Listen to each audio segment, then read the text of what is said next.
도면은 종류에 따라서 배치도, 평면도, 단면도, 구조 평면도 등 여러 종류의 도면은 각각 보는 중요한 이유가 있습니다. 배치도를 왜 보는지, 평면도를 왜 보는지, 단면도를 왜 보는지, 구조 평면도를 왜 보는지 알아야 도면을 쉽게 이해할 수가 있습니다. 여기서는 평면도에 대해서 알아볼 것인데, 왜 보는지는 평면도에서 표시하는 중요한 내용이 무엇인지를 알면은 평면도를 보는 중요한 이유를 알 수가 있습니다. 평면도를 보는 이유는 각 층의 외부 마감의 정보와 내부 인테리어 정보 그리고 구조의 크기를 알기 위해서 봅니다. 건물이 최종 완공되고 인테리어 공사가 끝났을 때의 각 층의 정보를 알기 쉽게 나타낸 도면입니다.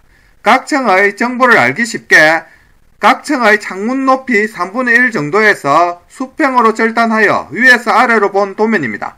어떻게 자르는지 보겠습니다. 평면도는 창문의 정보를 가지고 있으므로 위에서 아래 방향으로 창문의 일정 높이에서 수평으로 자른 다음 위에서 아래로 본 도면이 되겠습니다.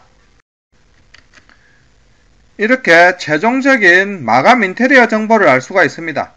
이 부분이 남자 화장실이 되겠고 이 부분은 여자 화장실이 되겠죠. 그리고 복도의 마감 정보를 알 수가 있습니다. 계단의 올라가는 부분이죠. 그리고 계단 아래에 이렇게 창고가 있다는 이런 정보도 알 수가 있습니다. 입구의 문, 그리고 이 부분은 강화유리입니다. 이는 인테리어 정보를 알 수가 있습니다. 이렇게 창문의 위치와 정보에 대해서 알 수가 있습니다. 따라서 창문의 일정 높이에서 절단하여 보게 되는 것입니다. 건물의 우측에서 본 우측면도를 보시면은 창문의 일정 높이에서 수평으로 절단된 것을 확인할 수가 있습니다. 이렇게 건물의 절단 부분이 평면도에서 어떻게 표시되는지 알아보겠습니다. 1층 평면도를 보겠습니다. 이 부분이 도면의 이름이 되겠습니다. 도면을 볼 때 먼저 확인해야 할 부분은 전체 도면에서 도면이 나타내는 위치값입니다. 도면은 종류가 많습니다. 부분을 확대한 상세도, 단면도 등 각 도면이 전체 도면에서 어떤 위치에 있는지 알아야 합니다.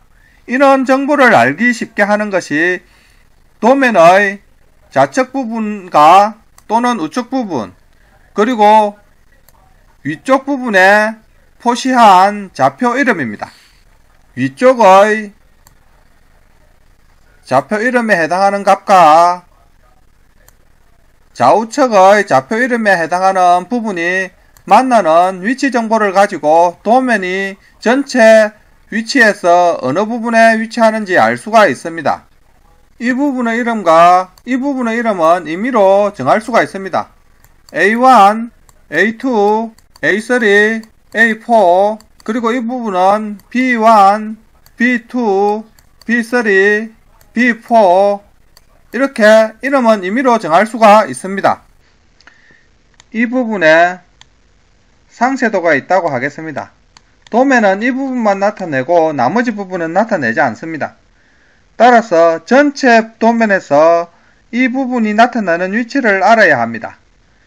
이 부분을 알기 쉽게 하는 부분이 이 부분의 좌표 이름입니다.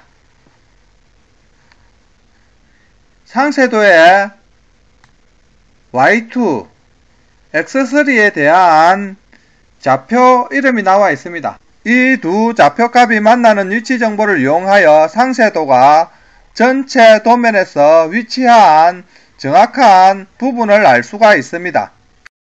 이번에는 부분 확대를 하여 보겠습니다. 도면에서 표시되는 심벌 기호는 조금씩 다를 수 있다고 했죠.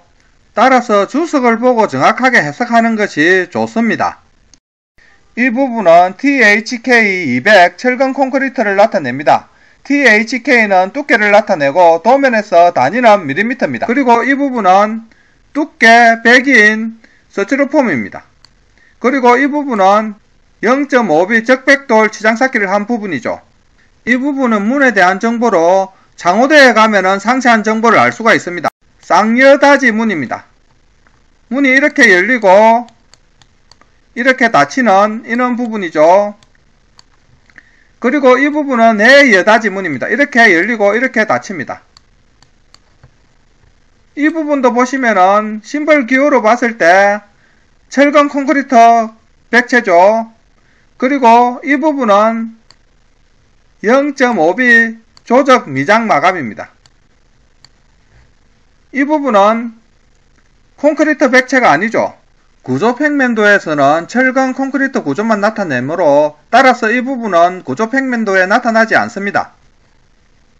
계단은 이렇게 올라간다는 이런 정보를 알 수가 있습니다. 이쪽이 올라간다는 것이죠.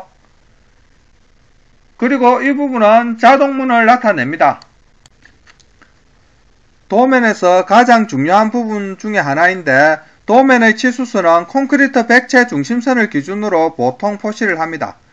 이 부분처럼 이렇게 여기도 마찬가지죠. 이쪽 마감 치수선의 시작은 콘크리트 백채 중심선에 물려 있습니다. 따라서 이 백채의 두께가 200이므로 이쪽은 100이 되겠고 이쪽도 100이 되겠죠. 이런 부분을 감안하여 치수를 계산해야 합니다. 모든 치수가 백채 중심선에 물려 있는 것은 아닙니다. 이 부분을 보겠습니다. 이 부분의 철근 콘크리트 백채 두께는 150이죠. 반을 나누면 75입니다.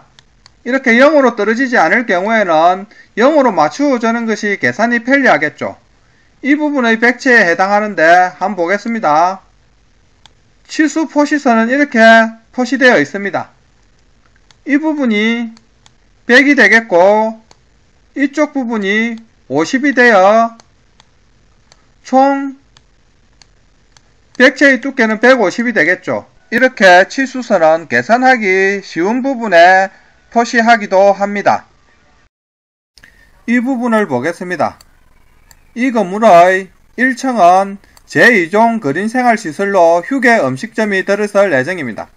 이 부분의 슬라브 레벨은 0이고 마감 레벨은 30이 되겠습니다. 천정은 지정 인테리어 마감을 합니다. 즉 사용자가 지정하는 인테리어로 마감을 하게 됩니다. 벽은 콘크리트 백채에 두께 18의 미장을 하여 백채를 깨끗하게 하고 내수용 수성 페인트를 칠합니다. 바닥은 두께 30의 보호 모르타르를 합니다. 이 부분을 보시면 이 부분은 두께 150의 철근 콘크리트 백채입니다. 그리고 그 위에 두께 18의 미장을 하여 백채를 깨끗하게 하고 내수용 수성 페인트를 칠합니다. 이 부분도 치수선이 어떻게 되는지 보겠습니다. 치수선은 이렇게 끄여 있죠. 두께가 150이므로 반으로 나누면 75가 되겠죠. 이렇게 백채 중심선에 치수선을 표시하면 계산이 복잡해집니다. 따라서 이쪽 부분은 100을 하고 이쪽 부분은 50을 하여 계산이 편리한 부분에 치수선이 표시됩니다. 이 부분에 소변기가 있죠. 따라서 이 부분은 남자 화장실이 되겠습니다. 문은 이렇게 열고 이렇게 닫습니다. 화장실 문도 이렇게 열고 이렇게 닫습니다. 이 부분은 여자 화장실입니다. 문은 이렇게 열고 이렇게 닫습니다. 화장실 문은 이렇게 열고 이렇게 닫습니다. 이쪽 부분도 이렇게 열고 이렇게 닫겠죠.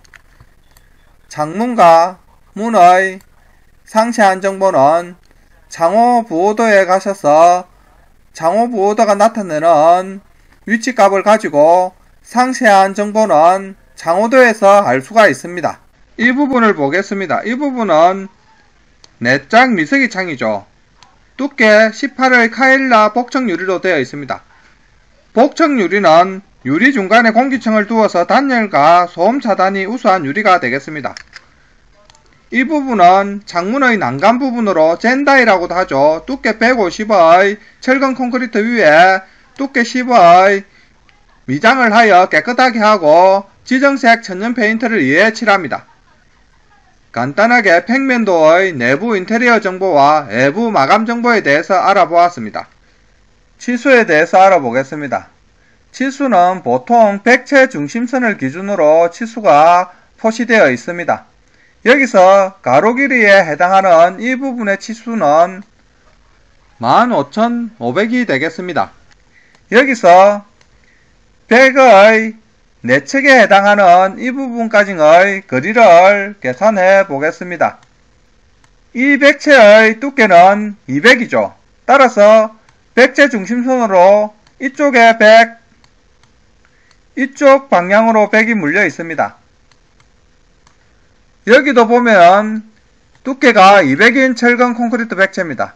따라서 이 치수선에서 이쪽으로 100이 물려 있고 이쪽으로 100이 물려 있습니다. 4척의 거리는 이 부분을 빼줘야 되겠죠. 따라서 200을 빼주면 15,300이 되겠습니다. 그리고 화장실의 위치도 이렇게 알 수가 있죠. 창문의 위치도 알 수가 있습니다. 창문의 크기도 알 수가 있습니다. 창문의 위치도 한번 계산해 보겠습니다. 이 부분의 철근 콘크리트 백체의 두께가 200입니다. 백체 중심선은 100씩 물려 있겠죠. 여기도 100이 물려 있습니다. 이 치수가 900이거든요.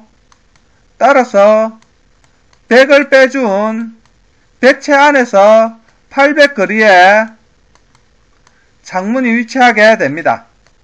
건물의 치수를 계산할 때는 이런 부분을 유의하여 계산하여야 합니다. 평면도에 대해서 알아보았습니다.